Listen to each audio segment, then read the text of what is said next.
All right, so yeah, we're really excited to be here. I actually just moved to Seattle in November, so it's really cool to see the security community out here. We both have a combined 20 plus years of working in security. We're currently at Semgrep, and both are startup investors and advisors.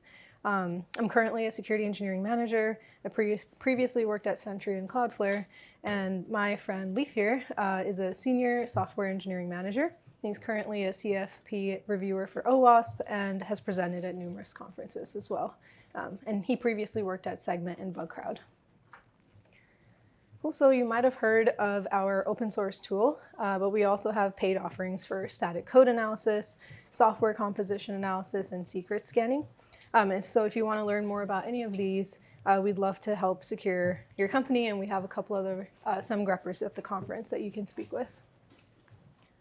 Cool. So during this session, we will share effective strategies for building your personal security brand, provide tips on how to positively contribute back to the community, and encourage a culture where others in your company feel motivated and engaged more in the community.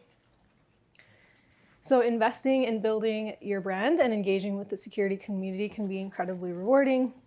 It helps advance and evolve the industry, and teams are often facing very similar challenges and can learn a lot from each other's experiences.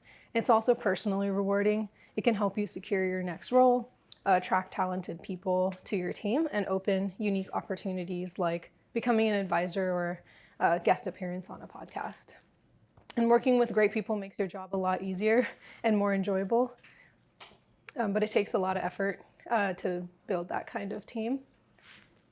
And, oh, sorry, it's okay. Let me just get my, okay. Yeah, and it also helps with recruiting, and it helps establish it can help establish you in an area of expertise. So, and you'll learn more about yourself, like what inspires and motivates you, your strengths. So how do you begin and find your voice? So I would say focus on developing your voice, figure out what's important to you, and be willing to use your voice for that purpose. If you're only doing it to develop your personal brand, it can feel a bit empty. But if there's a deeper understanding of yourself and what feels authentic to you, it can feel really rewarding and be fun. And if you're doing it because there is something you want to see changed in the industry, that's where it will have a lot of value and depth, and you know, there's integrity there. So here are some ideas for figuring out how and what to share, starting with understanding yourself, your strengths, inspirations, and motivations. That will help you figure out what goals you want to set for yourself in this effort. First, ask yourself, why do you want to share? Maybe it's to promote your public persona. And if that's the case, asking yourself questions like, what area do you really want to establish yourself in as an expert can kind of help inspire. So this leads me to getting started and defining success for yourself. So it can feel overwhelming if you don't know what your goals are. You can set realistic goals for yourself depending on how much time or energy you want to invest. So this could mean writing 1 blog post a quarter or 2 CFP submissions a year. And if you have a newsletter, maybe you're focused on increasing engagement or getting a certain number of subscribers. So ideas can come from many different sources, and here are some ideas. Starting with completed projects, incidents, retros, or roadmaps. If you can talk about an interesting or challenging incident and how the team recovered from that and learned, that's a great way to help your peers in the community, especially if they end up facing a similar incident. You might have people reaching out to you and kind of really view you as like an expert in that area. And similarly, when you run a retro, maybe there was a follow-up action item you did where you learned a lot about a particular technology. Presenting internally or with trusted teammates and managers can also help create a safe environment to improve your presentation skills and before delivering it in front of a larger audience. And ask for candid feedback. We all learn so much from each other, and so don't feel discouraged if you've never done this before and you have a long way to go. There's nothing better than just getting started and practicing, and you'll learn how to do it and become more comfortable with it. Cool. So how many of you here have ever written a blog? Nice. That's actually quite a lot. That's probably like a third of you. That's cool. Well, hopefully this is still useful for folks that have written a blog before, but for the other 2/3 of you, here are some of my best tips about how to get started. For me, having an outline really unlocks the rest of the process. If you're working on a project and you think you want to write a blog about it at some point, try to take notes as you're actually doing the work. It's a lot easier to go back and write a blog if you don't have to try to remember what you did a month ago, 2 months ago, 6 months ago. It's quite hard. Anyone who's done that, I see some people shaking their heads. So that is social proof that you should be taking notes. This is a totally separate talk, but notes on that kind of thing also really help when you're writing your performance reviews. It's really helpful to be able to go back and be like, these are all the cool things that I did, to make sure that you get credit. Anyway, so don't worry about the formatting of your notes. Don't get bogged down trying to make your notes perfect. Just make sure that you have them, and then you can spend time turning them into a nice outline later. Once you have an outline, it's a lot easier to get started. You can think of this like the way that you write a project plan before you get started on your work for your week or for your month or for your quarter. You can also take your outline and for your blog and turn it into a conference presentation submission. So here's some actual tips about how to get started on your blog. These, some of these came from somebody that used to work at Y Combinator, the folks that host Hacker News. The first one is deciding whether you're writing a story or a tutorial. Tutorials are great, but they're generally, the audience is limited to people that have that same problem. If you want people to read your blog that have a different problem, you need to make the story interesting, and a great way to do that is to get them to feel your pain. This helps get the reader invested early, and if you fail to hook the reader, they're just going to close the page and go do some work or read something else. Try to get the reader to put themselves in your shoes. If your blog is just fun and hacky and interesting on its own, you can take a totally different approach. The example they gave here is making a Turing machine out of Lego. You don't need somebody to feel your pain as a security engineer if your blog is about doing something like this. Don't just say, I had this problem and then this is how I solved it, the end. Readers actually want to understand the setbacks and challenges that you faced, and this can also help you illustrate why you made the choices that you made. For somebody who hasn't solved that same problem, they might think, oh, obviously the way that you would solve Y is to do X. Maybe you already tried that and it actually has a ton of pitfalls, and you can save other people from going down that same road if you share the things that didn't work. So if you have a blog, I think it's a lot easier to turn this into a talk for a meetup or a conference than just starting from nothing. And these are really good ways, as Misha mentioned, that you can share your work with new folks. So creating a conference presentation from a blog is a lot easier. Like I said, you've already put in a considerable amount of time into thinking about this, and you already have your thoughts organized in a way that's presentable. Once you have a blog, you can also shop this around to folks that host podcasts. Tons of podcasts are looking for people to be on their podcast. You're probably not going to just show up onto Risky Business or something that's like incredibly popular unless you have a really, really good blog. But there's tons of other great podcasts that are always looking for guests. Same thing with local meetups. Your average local meetup is desperate for speakers, and so don't be hesitant to share your work locally. So similarly to the previous section, how many of you have presented at a conference before? Cool, so slightly less, maybe a quarter or so. But these are some of the common fields for a CFP. If you've never considered submitting to a conference, you need to start thinking about it early. CFPs often open like 6 months before the conference, and they usually close, maybe 2 to 4 months before the conference. So start thinking about your presentation for Bsides Seattle about 5 to 6 months from now, or maybe even a little bit earlier. As Misha mentioned, I've reviewed a lot of CFPs over the years, and here are some of my tips. Your title is your first impression with a reviewer or an attendee. It can be really hard to come back from a bad title.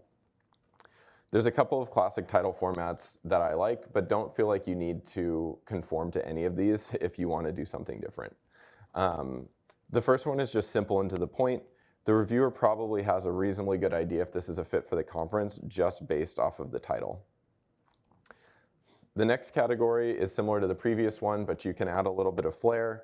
Attendees might just be looking at titles when they're deciding what to go to, so don't make your title too confusing or too abstract. You want someone to know if they want to attend based off of the title. You can also do a two-parter. This one obviously worked reasonably well because there's a good amount of people here, but the first part can be something that's a little bit catchy, and then the second part can be what you're actually going to talk about. Don't be afraid to use a little bit of clickbait in your titles. Again, it needs to be something that people understand, but clickbait works. There's a reason why articles use clickbait. And then my last tip here is do not have sexual puns in your title. I promise your penetration testing joke is not that funny. The CFP reviewers have probably heard it before, and I think that these types of titles really contribute to a less inclusive conference experience, and I really hesitate to accept these as somebody who's reviewing submissions. Your abstract, this is really your chance to sell interested attendees as well as the reviewers. For better or worse, by the time that a reviewer has read your title, your abstract, and your bio, they've probably mostly made their decision as to whether or not your work is going to be a good fit for their conference. You want the description to be short enough that attendees will read it, but not so short that they don't know what you're going to talk about. It's a difficult balance between it being succinct and thorough. Most conferences, including Bsides Seattle, have multiple tracks, and attendees are going to use your title and your abstract to decide whether or not they want to go to your talk. As mentioned previously, I really recommend starting with an outline. If you have a great title, consider yourself lucky. A lot of people really struggle to come up with a title, and I've found that over the course of working on your outline, things like the abstract and the title are going to be easier to come up with. And so even though this is probably like fourth in the CFP form, do it first. Your outline is your chance to prove to reviewers that you've thought enough about the topic to be qualified to give a presentation.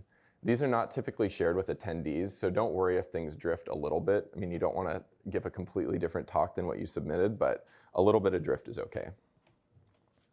So now let's talk about how to use AI in your submissions.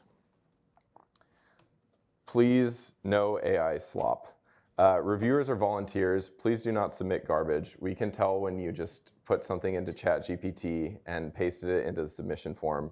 And if somebody is going to spend that small amount of time on their submission, they're probably not going to spend the time to actually make a good presentation. That being said, I helped somebody I worked with submit to her first conference earlier this year. And she spent time writing down a bunch of great ideas. We worked together to turn that into an outline without AI. And then we used AI to help come up with potential titles and work on an abstract. Including a description of the conference and the audience you're targeting is really helpful. We got a lot better responses from ChatGPT by doing this and also copying in guidance. So I wrote a blog a couple of years ago about how to do a bunch of the stuff that Misha and I are talking about. We actually copied sections from that blog into our chat, and it made the responses a lot better. So yeah, AI helped make this process a lot more efficient and genuinely had some good contributions. And I think that you're actually doing yourself a disservice at this point to not collaborate on AI or collaborate with AI on something like this, but just make sure that it's representing you well and it's representing you in a way that you would have represented yourself. Cool, I'm gonna hand things back over to Misha. Yep, so I'm going to be talking about sharing your team's work publicly to create a culture where security teams improve their communication, which will pay dividends as time goes on. Sharing work can be a key indicator of growth and healthy teams, and the best teams that I've worked on really emphasize sharing your work publicly. So here's another benefit. It transforms us from being awkward and unwilling communicators to being effective and powerful communicators within our own companies. How many times have we heard people say security is very important, but then people at your company just don't do the work for whatever reason? So in these situations, what you can control is the effectiveness of your messaging. And security folks do tend to be correct, but security folks also tend to shy away from communicating or highlighting their work. And we also tend to come across as disgruntled, and we sometimes avoid frequent messaging, even though we really should be doing that. And all of this kind of friction hampers us from communicating danger and the need for quick action to de-risk.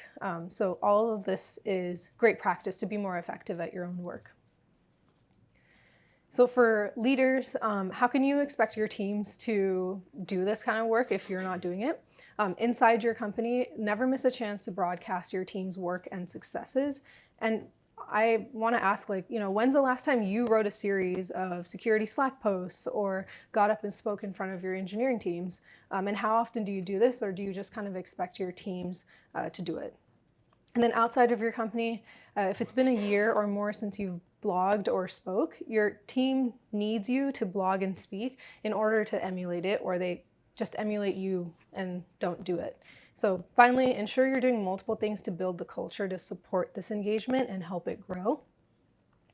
And yeah, your paperwork is never done, but use it to change elements that positively influence employee behavior. So find a good spot in your ladders to state your comms deliverables for each levels of the employees you have. And when employees kind of hide from these expectations, you have to hold them accountable. And for folks who do deliver, describe this work and its impact in their annual review or promotion packets. You'll see that great comms and leadership naturally tends to lead to impact on the company, and give positive reinforcement to folks who work hard to make this effort. All of this is a way to systematically, positively reinforce this type of effort. So yeah, I mean, I remember when I was on a team that did not pay for conferences unless we attended the conference as speakers. And we had a learning budget, but this really motivated us to work on the most impactful things and share it with our community or find opportunities to do that. And it helped build a great reputation for our security team. And as a manager, you can also link the work of these effective employees to the overall success of your program. And when they're particularly effective, share it and be loud about it internally or on LinkedIn. And I also want to encourage setting aside time during work hours actually to work on blogs and presentations, because we should normalize making progress on this type of work during work hours, especially if we're going to make it a part of expectations and ladders. I think it's fine to be able to use work hours to do this kind of to make this kind of progress. So yeah, now that you've done all this hard work to get your team's collateral produced and counted, Leif is going to talk about how you can package this work as advertisement for how awesome your team is. Cool. So for most people, I think you'll get the majority of your traffic from newsletters or from posts on social. I post on social first, and then I link that to my team and ask them to share the same link rather than just reposting the underlying article. Emoji reactions, comments, and reshares all help with the algorithm, so make sure that you're all amplifying a single post. If you share your work in industry groups, make sure that it's a good fit for their interests. Nobody wants to get spammed by the same person all the time. Here are some stats from a blog that I posted a couple of years ago. As you can see, a lot of the traffic came from social. This was a different blog that was hosted on my previous employer site, Segment.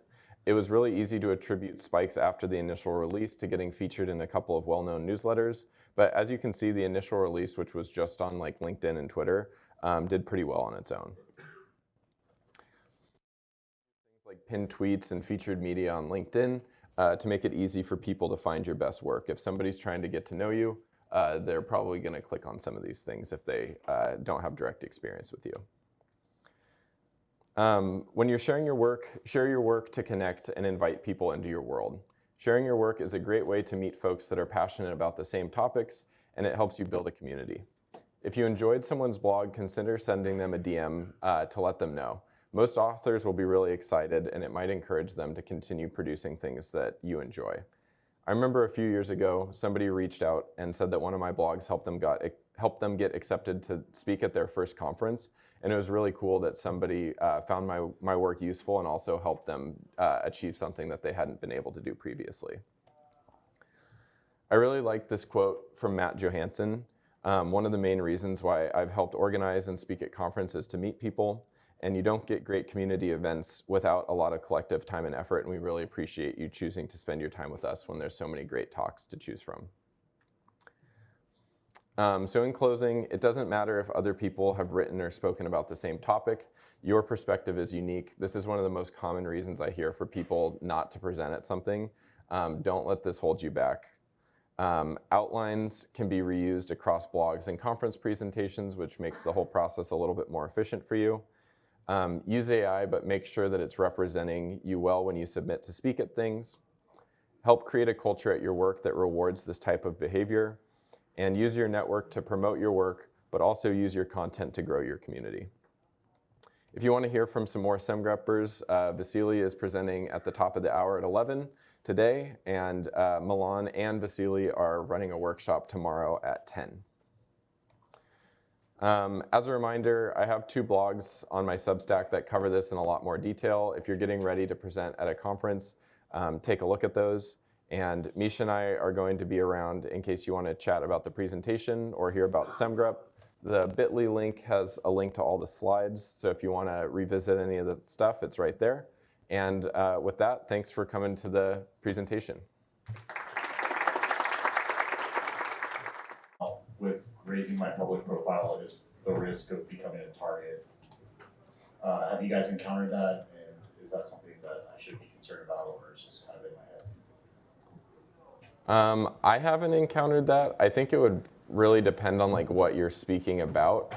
I think for a lot of the folks I've met in the security industry, the stuff that they're working on at work probably wouldn't make them a target, and you don't need to share what you're working on, but I think it's really, you just need to evaluate what the topic is.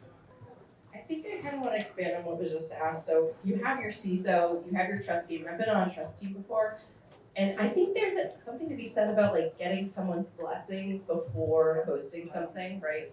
Getting management's approval, getting CISO's approval.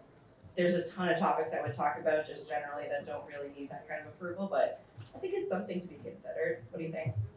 Yeah, I mean, like the places I've worked have all been pretty chill about what was talked about, but the approval process was really just like, hey, let somebody on, I forget, it was like usually like the marketing team or like the brand team or something know what you were going to talk about, but I've never really had a lot of problems. But yeah, you just need to know what the vibe of your org is and follow the rules for sure. All right, one last question. Thank you.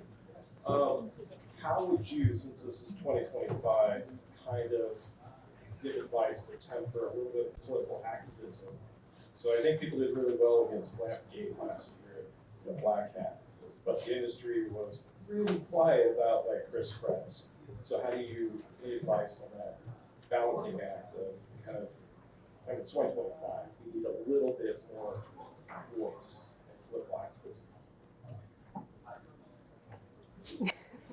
I'll go. Okay. Yeah, so I mean, I think it just goes back to like what you're comfortable with. Like, I don't know what people are going to be comfortable with presenting, but if you're comfortable and you want to speak up for something, I encourage people to do so. But as the first question kind of alluded to, like make sure that you're okay with the potential risks associated with taking a loud public stance on something. Yeah, I've never presented about anything that controversial. It's always just been like pretty normal stuff that I've been working on, so I haven't really had to go through that thought process.